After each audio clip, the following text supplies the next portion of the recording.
अपने मसाइल को हल करने के लिए सब्सक्राइब करें आपके मसाइल का हल। औरत का माँ की कब्र पर जाना। क्या औरत कब्रिस्तान में अपनी वालिदा की कब्र की ज़ियारत के लिए जा सकती है या नहीं? देखिए, औरत के लिए कब्रिस्तान जाना मकरूह नापसंदीदा अमल है, तो इसलिए इस अमल से इज्तिनाब करना चाहिए। हराम नहीं है।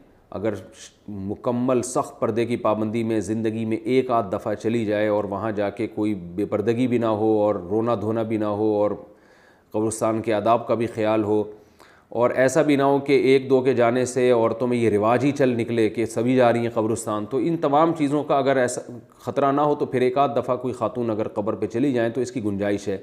लेकिन बहरहाल इस अमल की हौसला अफजाई नहीं की जा सकती, क्योंकि जब इस तरह एक आध जाएंगी तो फिर ज़ाहिर है फिर ख़वातीन तो फिर जाना शुरू कर देंगी, तो इसको इस शरीयत में पसंद नहीं किया गया।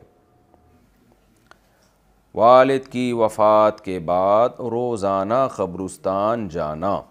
मेरे वालिद को इनके इंतकाल को 8 महीने हो गए हैं। मैं रोज़ाना कब्रिस्तान जाता हूँ, वहाँ जाकर सूरह यासीन वग़ैरह पढ़ता हूँ। तो क्या रोज़ाना वहाँ जाना बिदअत है? बहुत से लोग इससे रोकते भी हैं। यूनुस साहब इंडिया से। देखें, सूरह यासीन पढ़ने के लिए जाना तो बिदअत है। सूरह यासीन तो कहीं से भी पढ़ी जा सकती है, यहाँ भी पढ़ी जा सकती है, वहाँ भी पढ़ी जा सकती है। आप अगर सिर्फ ज़ियारत के लिए जाते हैं तो 2 ज़ियारतें हो सकती हैं। एक तो कब्रिस्तान की ज़ियारत के लिए जाना, वो तो नबी सल्लल्लाहु अलैहि वसल्लम ने हुक्म दिया, फरमाया ज़ूरुहा फ़इन्नहा तुज़क्किरुल आखिरा, कब्रिस्तान की ज़ियारत किया करो, इससे आखिरत की याद ताज़ा होती है।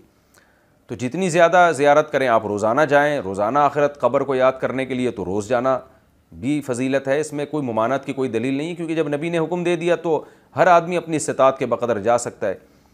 दूसरा मसला है स्पेशल वालिद की कब्र के लिए जाना। तो इसका भी हदीस से हमें सबूत मिलता है। नबी सल्लल्लाहु अलैहि वसल्लम ने अल्लाह से इजाज़त मांगी कि अपनी वालदा की कब्र की आपको इजाज़त दी जाए, उनकी ज़ियारत की, तो अल्लाह ने इजाज़त दे दी। तो वालदा से मोहब्बत थी, इसी वजह से रसूलुल्लाह सल्लल्लाहु अलैहि वसल्लम अपनी वालदा की कब्र की ज़ियारत के लिए गए। तो इंसान को जिससे मोहब्बत होती है, ज़ाहिर है उसकी हर चीज़ से मोहब्बत होती है। तो वालिद से अगर आपको मोहब्बत है तो उनकी कब्र की ज़ियारत का दिल चाहता है इंसान का, मैं जाके अपने वालिद की कब्र की ज़ियारत करूँ।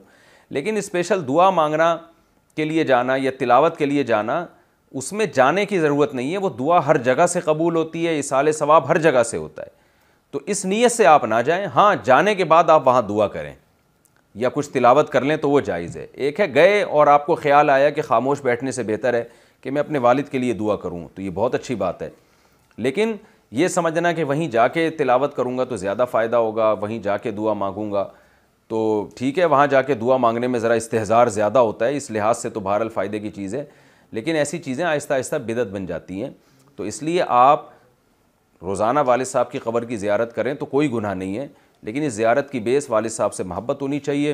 फिर वहाँ जाके फ़ुज़ूल बैठने के बजाय आप सूरह यासीन पढ़ लें या दुआ मांग लें वालिद साहब के लिए, तो ये भी एक सवाब का अमल है, इसके भी नाजायज़ होने की कोई दलील नहीं है। लेकिन ये कॉन्सेप्ट कि यहाँ से सवाब पहुँचाऊँगा तो कम पहुँचेगा, वहाँ जाके यासीन पढ़ूँगा तो ज़्यादा सवाब मिलेगा, ये तसव्वुर 100% गलत है।